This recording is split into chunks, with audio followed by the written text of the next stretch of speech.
Hare Krishna, everybody. My dear devotees, welcome back to the daily readings of Srila Prabhupada's books here at Neelachal, the live studios in Hereford, the home of the Raos. We've got Chakradhari, that's not a normal name, that's his initiated name. We've got Rajalakshmi Devi Dasi, her initiated name. The other two, they're on their way. But their names, Gauranga Madhava and Hari Priya. This is the real deal, this family. Spiritual family. Example for all others. Yes. I offer my humble obeisances to their deities, their worshipable lords here. There's so many, it'll take the rest of the time just to mention them all, but I'm going to do it anyway. To Shri Jagannath Baladev and Shibanta, to Shri Gornitai, Shri Balgopal, to Krishna Balaram, Shri Brinda Devi, Shri Nrsingadev, Guru Parampara, our Srila Prabhupada, Haridas Thakur, and the 10 avatars. My obeisances to all of them, and may they enjoy this reading of Brhad Bhagavatamrta. Okay, Sanatana Goswami, he composed a book called Sri Krishna Leela Stava. Is it on your shelf? Maybe not. Yes. It is. You want No, I'm just mentioning it. Krishna Leela Stava? You know, they've got this library you can't see on the video, but you got all the books. I've got books like this in my room in Govardhan. And in this book, text 412 to 416 are 5 verses that are called the Srimad Bhagavat Mahima Stotram. They are verses glorifying the Srimad Bhagavatam, which is the basis of all of the other Rasa Shastras by the Goswamis. And it goes like this. Sarva Shastra Dipiyusha Sarva Vedaika Satpala Sarva Siddhanta Ratnaja Sarva Lokaika Drikprada.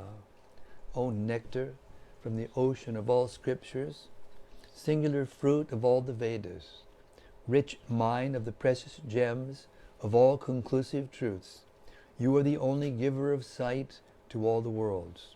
Sarva Bhagavata Prana Srimad Bhagavata Prabho Kali Dvanduditaditya Shri Krishna Parivartita. O life air of all the Supreme Lord's devotees, O Master Srimad Bhagavatam, you are the sun risen in the darkness of Kali. You are the exact image of Shri Krishna. Paramananda Pataya Prema Varshak Jadayate Sarvada Sarvasevyaya Shri Krishnaya Namostume. I bow down to you, who are supremely blissful to read. Your every syllable pours down a flood of prema. You can always be served by everyone. You are Shri Krishna himself. Madeka Bando Matsangin Madguro Man Mahadana Man Nistadaga Mad Bhagya Mad Ananda Namostute. My only friend, my constant companion, my spiritual master, my great wealth, my savior, my good fortune, my source of ecstasy, I bow down to you. Asadu Saduta Dayen Hatini Chocheta Kada Hanamun Chagadachin Mam Premna Rit Kantayospura. O bestower of saintliness to the unsaintly, O exalter of the most fallen, please never leave me, always appear in my heart and my voice with pure love. Om Namo Bhagavate Vasudevaya. Om Namo Bhagavate Vasudevaya. Om Namo Bhagavate Vasudevaya. Om Namo Bhagavate Om Namo Bhagavate Vasudevaya. Vasudevaya. Om Namo Bhagavate Vasudevaya. we've reached the last chapter of the Sri Brhad Bhagavatamrta. Parikshit Maharaj is glorifying Braj and the Brajabasis in various verses selected from the 10th canto of the Srimad Bhagavatam. And in these verses, the gopis are speaking and they're glorifying all the living beings in hierarchy from lower to higher in terms of their intimacy of relationship with Krishna. There is no higher and lower in the spiritual world, but there are differences in intimacy of relationship. And the gopis are concluding that all the different living beings in Braja are better devotees than they are. This is the essential prerequisite for developing Krishna Prema. It's called dainya, utter humility. Utter humility is different than just being poor or sickly or incapable of doing anything or intoxicated. The kinds of feelings that people have that are in those states sometimes can be seen as being humble. But real humility, dainya, comes from the most elevated persons who feel that they are the least elevated persons.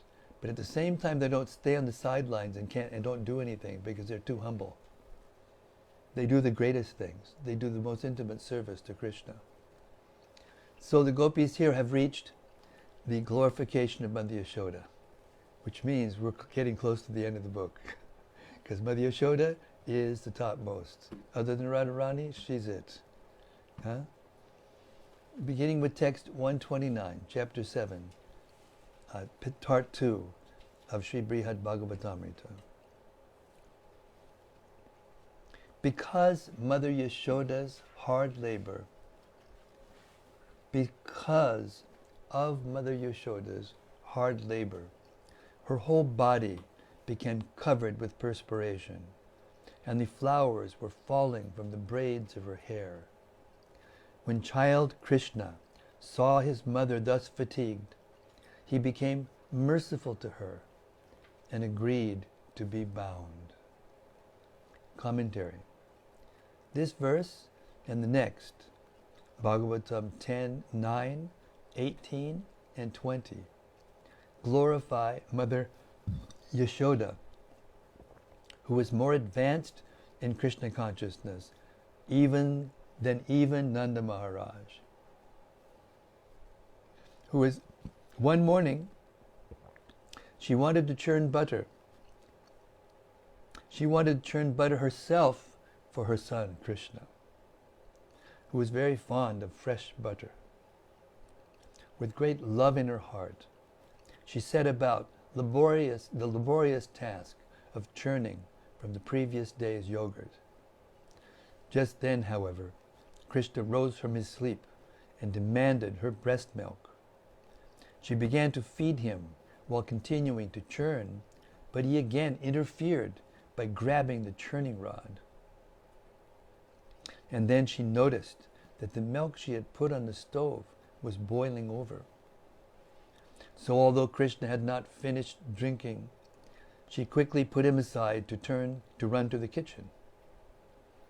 When she came back, after a moment she found that the churning pot had a hole in its bottom, obviously made by the nearby grinding stone, and Krishna had disappeared. She looked around and found him inside the house, and as she watched unseen from the corridor, she saw him sitting on a large upturned mortar, stealing butter and feeding it to young monkeys. She picked up a stick and came up to him from behind, but he ran away, making her chase him around before she finally caught up to him. Seizing her crying son, she scolded him sharply, but then, not wanting to frighten him too much, she threw the stick away. Still, she wanted to do the right thing for his benefit, so she decided to punish him by tying him up. She tied a rope around his waist, but as people know throughout the world, the rope was too short, by just 2 finger widths. She tried tying together all the ropes she could find in the house, but still the rope remained short by the same length. Seeing this astonished her. Finally, Krishna, choosing to reward his mother for her strenuous devotional effort, agreed to let her bind him. Although Krishna's all-spiritual body is beyond the limitations of time and space and the individuality of objects, he responded mercifully to the strenuous labor of his mother. He cannot be bound by anyone, but in his exceptional mercy, he allowed himself to be tied. Taking the alternative reading, Swamatu, his own mother, instead of Samatu, we get the idea that Yashoda is eternally established in this intimate relationship with him, and so she certainly deserves his special mercy. When she tried to bind him, Krishna submitted to her effort because of her exalted love, which was evident externally by the perspiration on her limbs and by the falling of the flowers from her hair. Text 130. Neither Lord Brahma, nor Lord Shiva, nor even the goddess of fortune, who always seeks refuge on the chest of the Supreme Lord, can obtain from the Supreme Personality of Godhead, the deliverer from this material world, such mercy as received by Mother Yashoda. Commentary. While describing the good fortune of Mother Yashoda, Srila Shukadeva Goswami became more and more amazed, and the hairs on his body stood on end. Although many devotees of Krishna obtained Krishna's favor, the mercy received by Yashoda was most wonderful. While thinking of this, Shukadeva Goswami spoke this verse, Bhagavatam 10:9-20. Shukadeva affectionately refers to Mother Yashoda as Gopi, although alluding to her privileged status as the wife of the king of the Gopas. The favor she obtained from Krishna was never achieved by Krishna's son Brahma, by Krishna's friend Shiva, or by his dear consort Lakshmi, who always resides on his chest. How then could lesser persons than these even receive as much favor as Yashoda? Yashoda is a better devotee than Lord Brahma, Lord Shiva, and the goddess Lakshmi, because all 3 of them merely worship Krishna with reverence as the supreme Godhead, but she has pure affection for him as her son. The Damodar pastime, in which Yashoda tied Krishna with rope, demonstrated the power of God to resist all attempts to capture him. But when Yashoda witnessed Krishna's omnipotence, her pure maternal love only increased. To emphasize the unique position of Mother Yashoda, in this verse, Srila Shukadeva repeats 3 times the negation, na.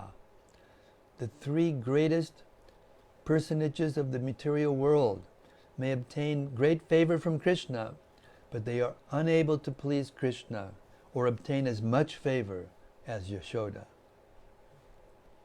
Most people living in this material world are much less fortunate than Brahma, Shiva, and Lakshmi, and cannot even imagine the sublime position of Mother Yashoda. To sincere aspirants for spiritual perfection, Krishna gives liberation from the bondage of birth and death, but his love for his mother is so special that he lets her bind him with ropes meant for tying cows. To some pure Vaishnavas, Krishna grants vimukti, the superior liberation of elevation to his own world, to live in his proximity in transcendental bliss. Let him grant this vimukti to fortunate souls, but even such Vaishnavas cannot expect the favor shown to Mother Yashoda. Text 131, 132. The Supreme Personality of Godhead, Krishna, is the bestower of many benedictions, including liberation, or oneness with the Brahman effulgence. For that son of Devaki, the gopis always felt maternal love. They looked at him as if he were their own son, and Krishna, with full satisfaction, sucked the breast, the milk, but that by maternal affection flowed freely from their breasts. Therefore, one should never think that after leaving their bodies they return to material existence, which arises as a result of ignorance. Commentary. Parikshit is now coming to the point of glorifying Krishna's supermost devotees, the young gopis. But first, he takes the opportunity to praise the elder gopis, the mothers of Krishna's cowherd friends. While narrating the history of Putana's attempt to kill Krishna, Shukadev spoke these two verses, Bhagavatam 10:6, 39 and 40, comparing Putana's good fortune to that of these elder gopis, from whose breasts Krishna drank when he assumed the forms of his calves, after Lord Brahma had kidnapped the friends and calves. The son of Devaki drank the breast milk of these gopis plentifully, alam, because he took the role of their sons for an entire year. He bestowed this favor on them even though he is the Supreme Personality of Godhead, complete and self-satisfied in all respects. Because of the motherly relationship these gopis had with him, they were freed from the prospect of future suffering in the cycle of birth and death. Their natural existence, their material existence was finished once and for all in that very lifetime. Conditioned living beings are trapped in samsara due to their ignorance. But the elder gopis were steeped in the highest spiritual knowledge. They were the most perfect jnanis because they constantly thought of Krishna as their son. Indeed, all transcendental knowledge and its corollary benefits are automatically included in pure Krishna consciousness. Other devotees might feed Krishna without identifying him as their son, but these women had already attained such a high realization of love of Godhead that they thought of Krishna with intense paternal affection.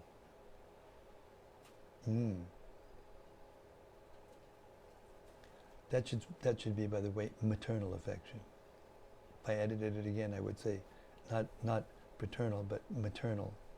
It's talking about the gopis. It's intense. It says parental affection. Parental. Yeah. Thank you. I misread. Thank you. They loved Krishna so much that milk would spontaneously flow from their breasts. Krishna is the giver of liberation. Just testing you to see if you were paying attention. I'll read that again. Other devotees might feed Krishna without identifying him as their son, but these women had already attained such a high realization of love of Godhead that they thought of Krishna with intense parental affection. They loved Krishna so much that milk would spontaneously flow from their breasts. Krishna is the giver of liberation and all other goals of life. But as the word alam implies, Krishna, not satisfied with the milk of only his mother Devaki, was eager to drink from the gopis also. He had every right to the breast milk of Devaki, but he abandoned her to drink extensively from these gopis instead. His love for them was that great. Therefore, since he gives desired goals like liberation to other persons, why shouldn't he grant liberation to these women, whom he favored over his own mother by drinking their milk for 1 whole year? How could they remain entangled in material existence? Putana was always hankering for the blood of human children, and with that desire she came to kill Krishna. But because she offered her breast to the Lord, she attained the greatest achievement. What then is to be said of those who had natural devotion and affection for Krishna as mothers, and who offered him their breast to suck, or offered something very dear, as a mother offers something to a child? Bhagavatam 10:6, 35 and 36. Although Putana was a great witch, she attained the position of a mother in the transcendental world, and thus achieved the highest perfection. What then is to be said of the cows, whose nipples Krishna sucked with great pleasure, and who offered their milk very jubilantly with affection, exactly like that of a mother? Bhagavatam 10:6, 38. Putana attained a destination possible only for saintly devotees of the personality of Godhead. She became a mother of Krishna, like Devaki, in the highest heaven, Sri Vaikuntha. Svarga, or heaven, is commonly conceived as the world of unlimited happiness. But true happiness, in freedom from birth and death, is found only in the kingdom of God. There, Putana achieved liberation and was established in Vatsalya Rasa. So how can the elder gopis of Braja be expected to attain anything less? The word samsara may be taken to refer to liberation as the complete essence of the 4 goals of life, and this liberation may be understood to be jnana sambhava, indicating that it is achieved by the discipline of philosophical knowledge. But these gopis deserve much more than this inadequate reward. For these gopis, liberation is inadequate because they possess pure devotion for Krishna, which includes knowledge, liberation, and everything else desirable. Liberation, therefore, is meaningless for the gopis because they are already liberated. To devotees unconditionally surrendered to him, Krishna never gives mere liberation. And from devotees full of material desires, he withholds it.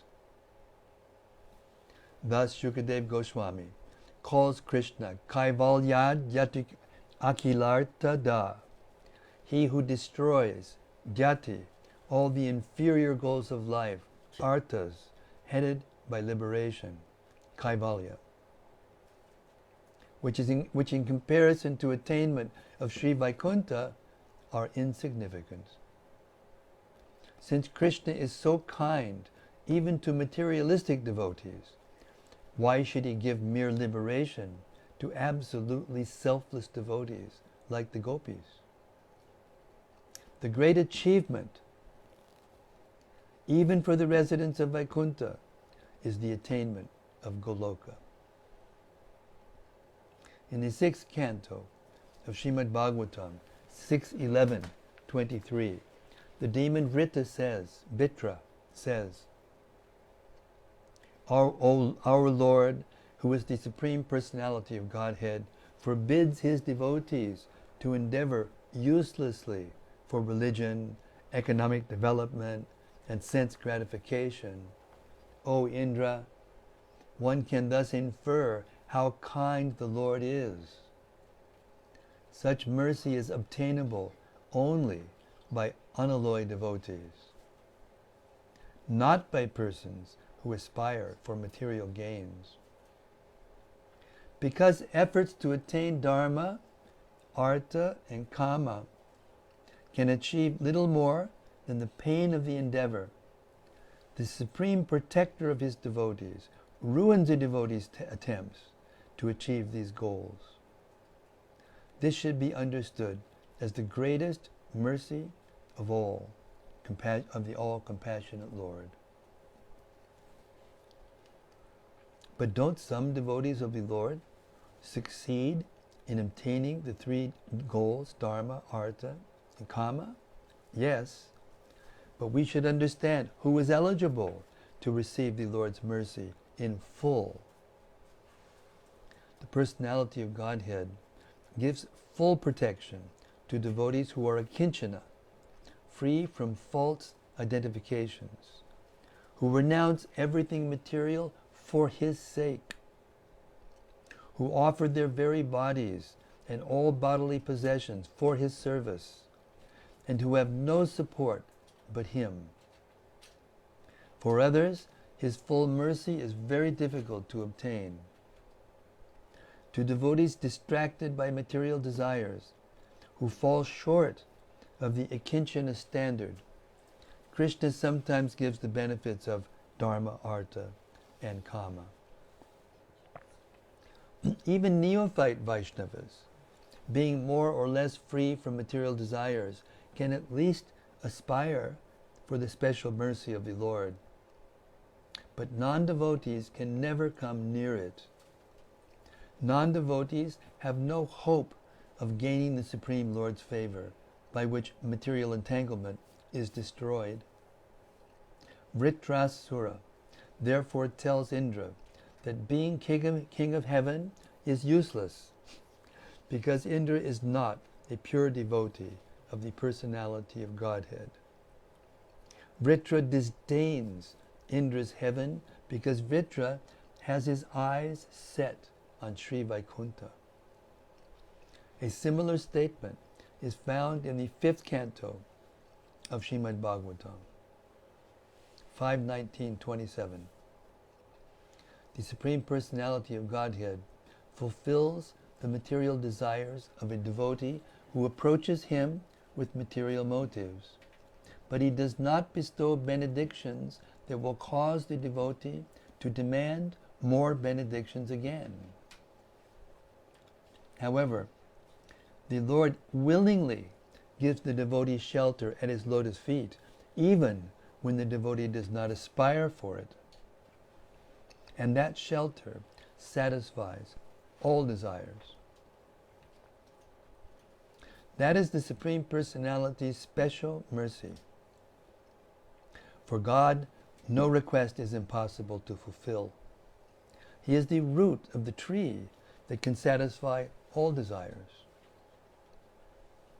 Still, though people pray to him for liberation and other perfections, he often refuses to give what is asked.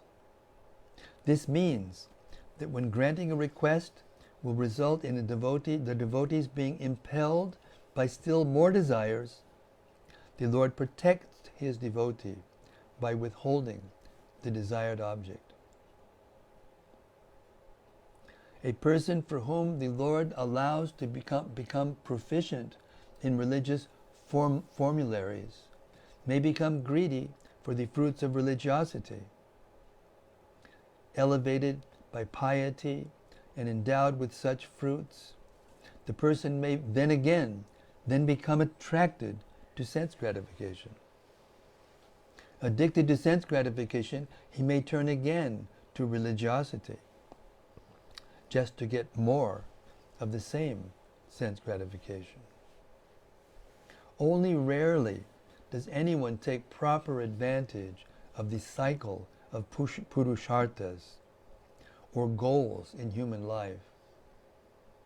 By experiencing dharma, artha, and kama, evaluating them realistically, and then redirecting his aim to moksha.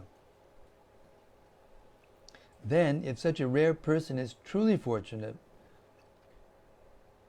after achieving liberation, he may come in contact with pure devotees of the Supreme Lord, learn the insignificance of liberation, and strive for bhakti. As stated in Sri Padma Purana, Muktai Prartya Harer Bhakti. Lord Hari's devotional service is prayed for by those who are liberated. But even in this most unlikely set of fortunate circumstances, the candidate for spiritual advancement has to go through so much trouble to aspire after various goals, one after another, and achieve them.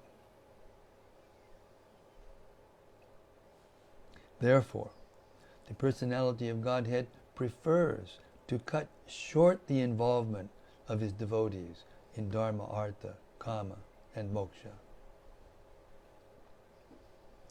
But when the Supreme Lord refuses to give his devotees what they beg, doesn't that spoil his reputation as the wish-fulfilling cow who can satisfy countless desires? The demigod speaking the above verse from the 5th canto answer this doubt by referring to the Lord as Artada, the giver of what is of real value. In other words, the Lord never gives his devotees what is anartha, or not good for them. As a good father refuses a son's demands for some unwholesome food or milk, the Supreme Lord refuses to give his devotees anything that will cause them harm. This behavior only enhances the Lord's reputation as the well-wisher of his servants. What higher artha, then, does the Lord prefer to give? And how will this artha satisfy the Lord's devotee in the face of unfulfilled personal desires? The demigods answer that the personality of Godhead gives away his own lotus feet, or in other words, pure devotion to his feet.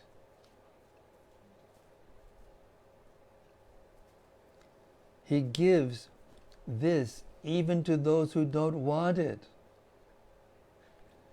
or who harbor desires for other things, such as liberation, and therefore don't consider pure devotion their exclusive goal. By the gift of devotion to his lotus feet, the Lord obliterates those other desires, because in pure devotional service, all possible desires are automatically fulfilled. In devotional service, there is such an abundance of pure ecstasy that a devotee loses all interest in inferior pleasures. Thus, even though before attaining prema bhakti, pure devotees may have asked something from Krishna and now may have not forgotten it, they do not feel at all slighted or dissatisfied. They are too absorbed in the sheer bliss of Krishna consciousness to even notice the discrepancy. Krishna is so extremely merciful that he shows this kindness even to devotees who don't want it, just as a father entices his child to take a nice sweet ball when he sees the child trying to eat dirt. The child may not want the sweet, but the father forces it on him to take the child's mind away from eating dirt.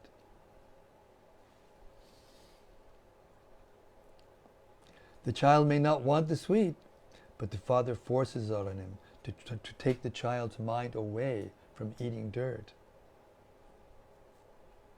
Thus the father gives the child real happiness. This is Krishna's way of reciprocating with his devotees for the service they have done at his lotus feet. As Sri Shukadev told Maharaj Parikshit, my dear king, the Supreme Person Mukunda is actually the maintainer of all the members of the Pandava and Yadu dynasties. He is your spiritual master, your worshipable deity, your friend, and the director of your activities. To say nothing of this, he sometimes serves your family as a messenger or servant.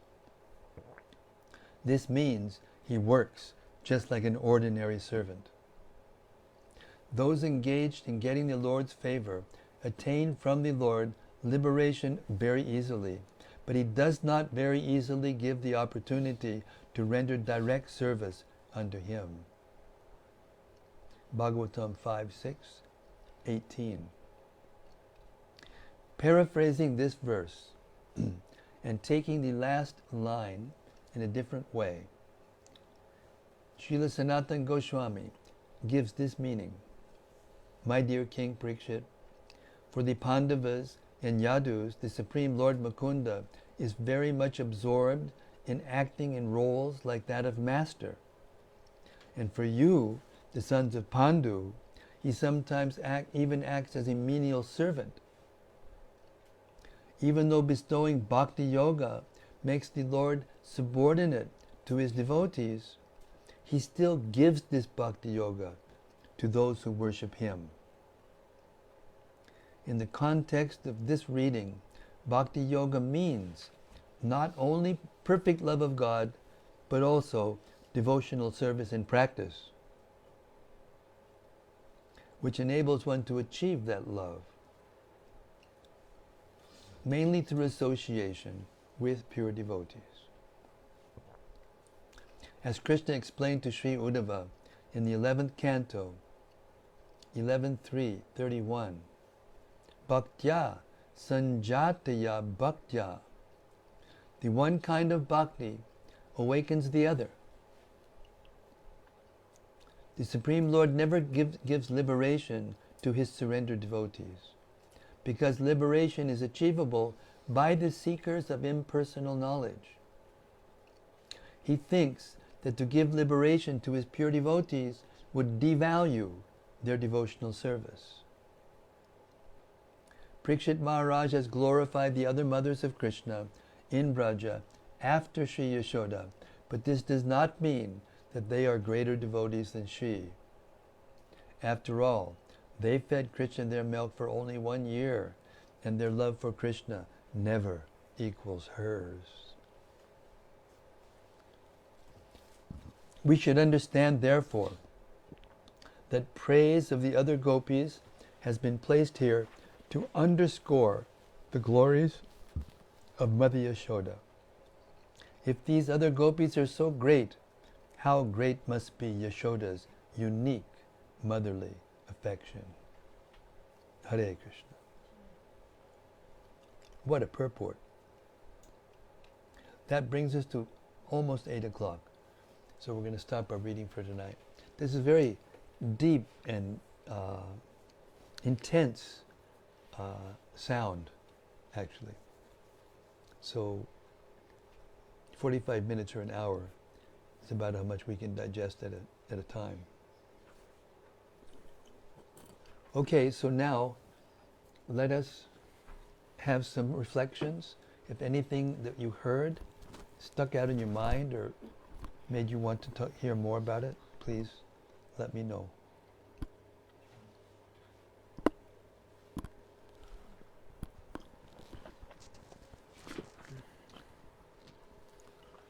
Rati Manjari said, oh, you got something?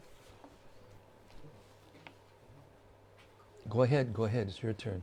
We just in the verse. Thank you, Maharaj, for the reading. There's one paragraph where it's. This is Chakradhari speaking, the head of the house, who's where- giving his son sweetmeats when he tries to eat dirt.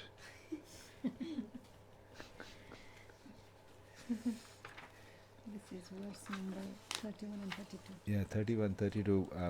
In one of the paragraphs, Gopiparanadhana writes that this means that when granting a request will result in the devotees being impelled by still more desires, the Lord protects his devotee by withholding the desired object.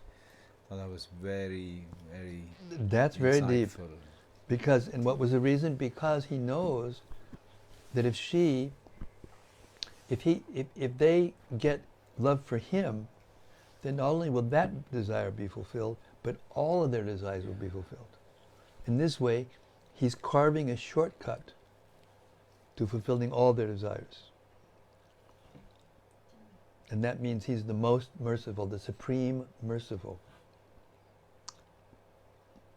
Yes, Hari Priya is going to reflect here. Horrible, Mars. Thank you so much Hare for such Krishna. a lovely reading session. Thank you for being here. I actually picked up the exact same point in my head I wanted to say, because I think it's a whole new way of looking at the Lord's mercy, that not only should we be thankful for what he gives us that we feel is good from our perspective, but how it shows how powerful he is, because he sees long term and we have to turn, excuse me, you should always turn this around when we have guests. Okay. You turn the so that people can, so that everybody in the world can see them. Turn it, just turn the whole thing with the, that's what this, no, that's what this lever's for. Yeah, there you go. Then undo the, on the other side, there you go, undo that. And that should allow you to turn it, right? He hasn't had other guests in the room before, that's why.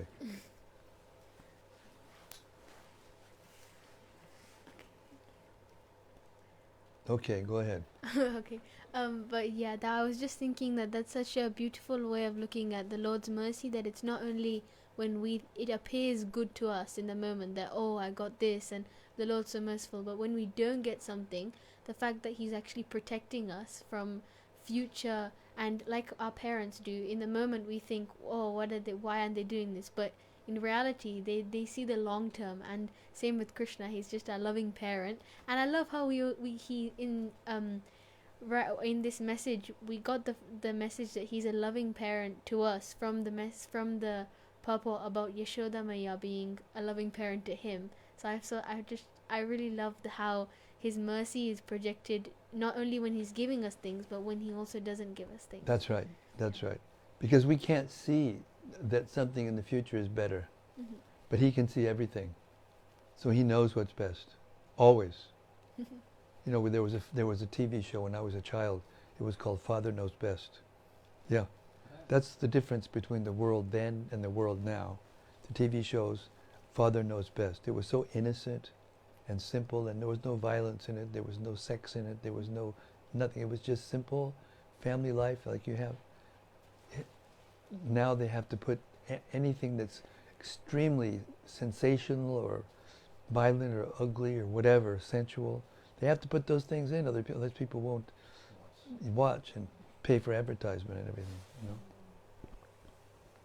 Thank you. Okay. Anything else out there from cyberspace, please? Let's hear more.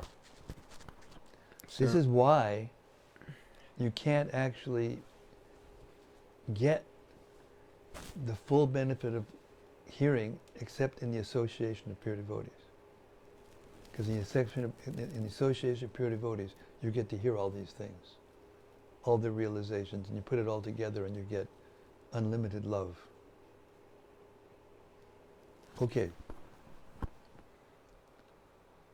Rati Manjari said, Jai Guru Maharaj. Rati Manjari Hari Bol, Hari Krishna. Gopakanya Devi Dasi said, hi, Jai Maharaj, Hari Krishna, happy to have you back and here. the nectar from Brhad Bhagavatam. All glories to you, dear Maharaj, and your spiritual master, Srila Prabhupada, the All glories savior to of the Prabhupada. fallen souls, Hare Krishna. by providing his ISKCON. Jai Ho. Jai Ho. From Sudevi Dasi.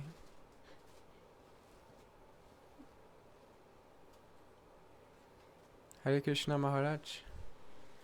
From who? From who? This is from Sudevi Dasi. Oh, Sudevi, Hare Krishna. She's my god sister in Florida. Yes. Please accept my humble obeisances. Wonderful to see you again today for this wonderful, out of this world nectar. Jai Srila Prabhupada. Jai Haribol. Well, it's nice to be here, obviously. I'm so fortunate. Phew. Inconceivable. From Vrindavaneshwari Devidasi. Vrindavaneshwari, Haribol. Hare Krishna Maharaj. What a magnificent reading suitable for Mother's Day weekend. Thank you so much for this nectar, Maharaj. I didn't think about it. It's been so long since I had my real mother. I don't even forget this day, Mother's Day and Sunday. Sunday in America, it's Mother's Day on Sunday. Or maybe it was last Sunday. Anyway, whatever it was, it's close to Mother's Day. From Anandamurti Devidasi. Hare Krishna Nandamurti, she's in Japan, Osaka.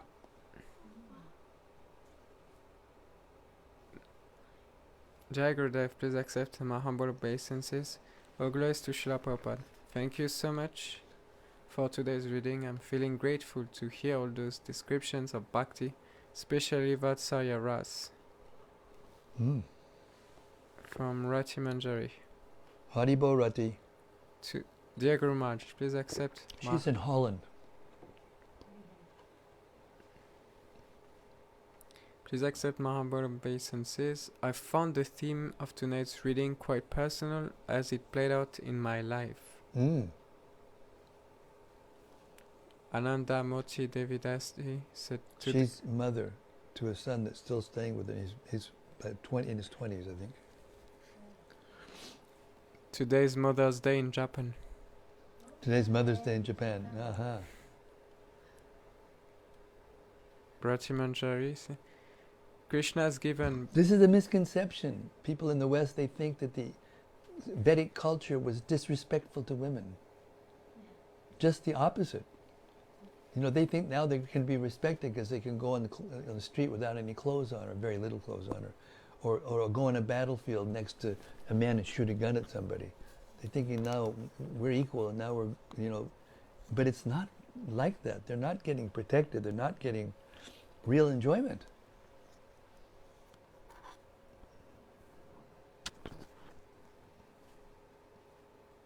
Us men don't have breasts. We can't give breast milk to Krishna. We're useless. Hare Krishna. But Rati Manjari said, Krishna has given, but also withheld many things in my life, and from tonight's reading I can understand more deeply that it was all for my own good. Say that again? I missed that. That's a very good one. What was it again? Rati Manjari said, Krishna has given, but also withheld many things in my life. Oh. And from tonight's reading I can understand more deeply that it was all for my own good. Exactly. That's the point. Well spoken, thank you. Ben Shaw said, Jai Maharaj. Jai Bhakta Ben. He's in Wales. International Society for Krishna Consciousness. Rati Manjari, I'm also happy to report that we had a joyful Harinam in the rain with 40 devotees and a dog. Whoa. And in the afternoon we went out on book You distribution. and Shivananda Sen. And in the afternoon we went out on book distribution also and met several nice people. Very nice, very nice. This is the Krishna consciousness movement. Never we should get complacent in our comfort zones. We should always try to give Krishna consciousness to others. Which reminds me, we got to give a Bhagavad Gita to Mandy. Yeah. Thank you very much.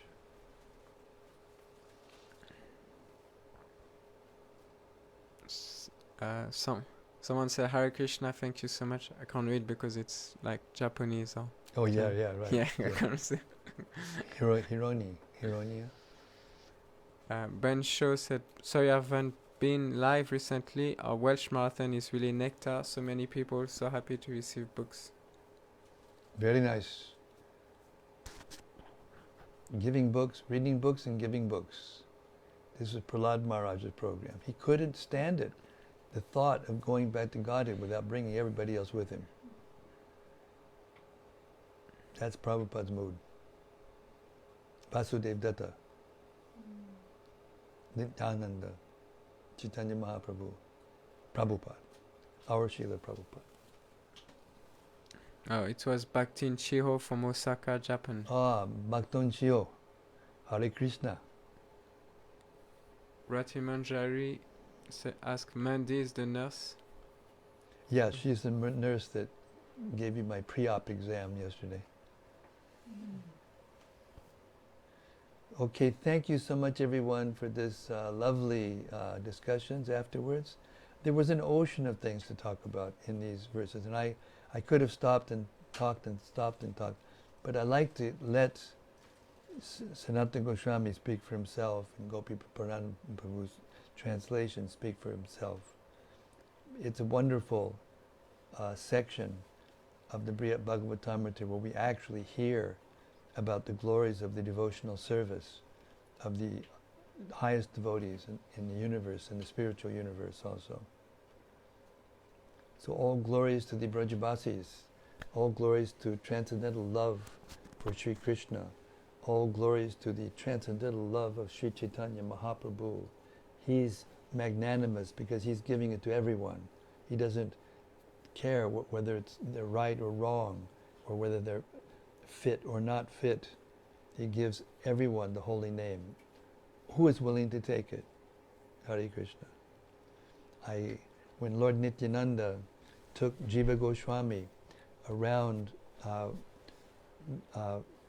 Navadvip Parikrama for the first time, and he was telling the glories of the Dham, the holy Dham, and Jiva Goswami at the end of the Parikrama, he asked Lord Nityananda, I couldn't help but notice everywhere I went, I saw people engaged in sinful activities. How is that possible in the holy Dham if all the glories of the Dham that you told about us, if you just sleep on the ground, you're doing 1,000 dandavats and all these things.